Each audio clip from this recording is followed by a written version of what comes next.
بسم اللہ الرحمن الرحیم۔ السلام علیکم۔ روزانہ واقعات سننے کے لیے اس چینل کو سبسکرائب کریں۔ ایک دن حضرت بہلول دانا رحمت اللہ علیہ اپنے ویران کھنڈر جھوپڑی میں آئے تو دیکھا اس میں قدموں کے نشان ہیں۔ یوں معلوم ہوتا تھا جیسے کوئی یہاں آیا ہے۔ انہوں نے فوراً ایک خاص جگہ پر دیکھا، تازہ گری ہوئی مٹی جس کو ہموار کیا گیا تھا بتا رہی تھی کہ اس کا اندیشہ درست تھا۔ انہوں نے چھڑی سے مٹی کو ہٹایا تو ان کی جمع شدہ رقم غائب تھی۔ حضرت بہلول دانا رحمت اللہ علیہ کچھ رقم کسی ہنگامی ضرورت کے لیے مٹی میں چھپا کر رکھتے تھے۔ غالباً کسی نے انہیں رقم چھپاتے ہوئے تاڑ لیا تھا۔ انہوں نے اپنی گدڑی اٹھائی اور چل پڑے اور نزدیکی واقع موچی کی دکان پر پہنچے اور بڑی خوش طبعی سے اسے سلام کیا۔ آؤ بہلول، کیسے آنا ہوا؟ موچی نے خوشی سے پوچھا۔ میں نے سوچا کہ تم سے مل آؤں، پھر تم سے ایک کام بھی ہے۔ بہلول نے کہا، کیسا کام؟ موچی نے پوچھا۔ تم ایک اچھے انسان ہو، مجھ جیسے دیوانے کے ساتھ بھی خوش اخلاقی سے پیش آتے ہو۔ میں تم سے ایک مشورہ لینا چاہتا ہوں۔ بہلول نے کہا، یہ تمہاری مہربانی ہے کہ تم ایسا سمجھتے ہو۔ موچی نے خوش ہو کر کہا۔ بہلول ذرا قریب ہوا اور بولا، تم تو جانتے ہو کہ میں ویرانوں، کھنڈروں اور خالی مکانوں ہی میں رہتا ہوں۔ میں جہاں بھی رہا وہاں تھوڑی بہت رقم اپنے برے وقت کے لیے بچا کر زمین میں دفن کر دے۔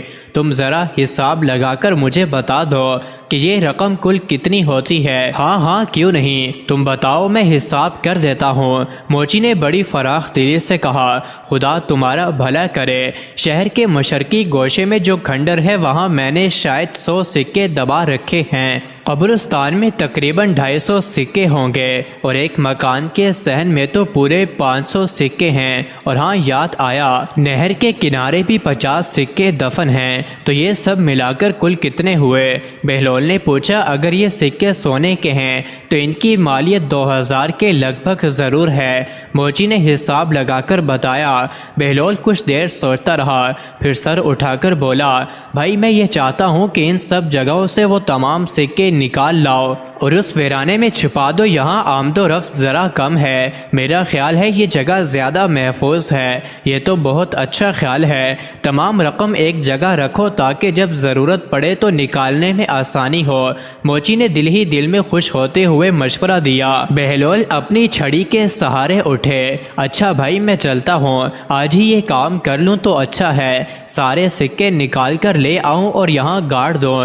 میرے لیے دعا کرنا۔ موچی نے انہیں الوداع کہا۔ بہلول چلا گیا تو موچی نے سوچا کہ اس نے بہلول کے جو سکے زمین کھود کر چرائے تھے انہیں واپس رکھ آئے تاکہ جب بہلول اپنے باقی سکے لے کر آئے تو اسے شک نہ ہو اور وہ اپنی باقی دولت بھی یہاں دفن کر دے۔ اس کے بعد وہ موقع دیکھ کر ساری رقم نکال لے گا۔ وہ جلدی سے گیا اور اسی جگہ بہلول کی رقم دبا کر واپس آ گیا۔ بہلول کہیں شام کو واپس آئے تو انہوں نے مٹی ہٹا کر اپنی رقم نکال لی اور وہ ویرانہ چھوڑ کر چلے گئے۔ موچی بیچارہ ان کا انتظار ہی کرتا رہ گیا۔ بہلول اپنی رقم نکال کر اس ویرانے سے نکلے اور کوئی دوسرا ٹھکانہ تلاش کرنے لگے۔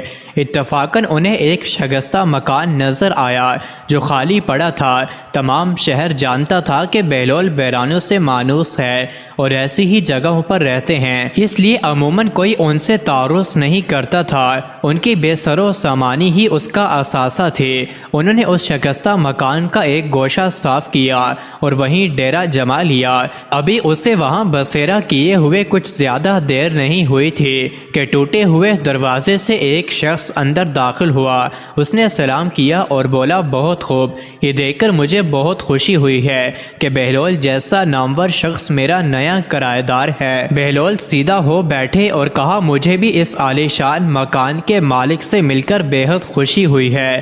مالک مکان نے کہا، مجھے امید ہے کہ آپ اس ماہ کا کرایہ ادا کر دیں گے۔ بہلول نے مکان کی لرزتی ہوئی چھت اور شکستہ دیواروں کی جانب اشارہ کیا کہ جناب، اپنے اس شاندار دار محل کی حالت ملاحظہ فرمائی ہے کہ ذرا سی ہوا چلے تو اس کی چھت اور دیواریں بولنے لگتی ہیں۔ وہ شخص بولا بے شک آپ درست فرماتے ہیں، آپ جیسا بزرگ یہ بھی جانتا ہوگا کہ تمام موجودات عالم خدا کی حمد و ثنا کرتے ہیں۔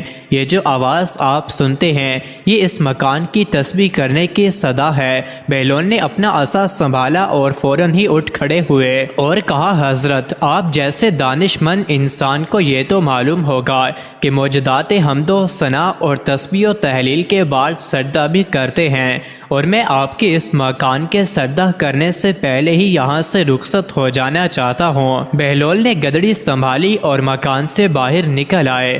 مزید ایسی ہی ویڈیوز کے لیے چینل کو ضرور سبسکرائب کریں۔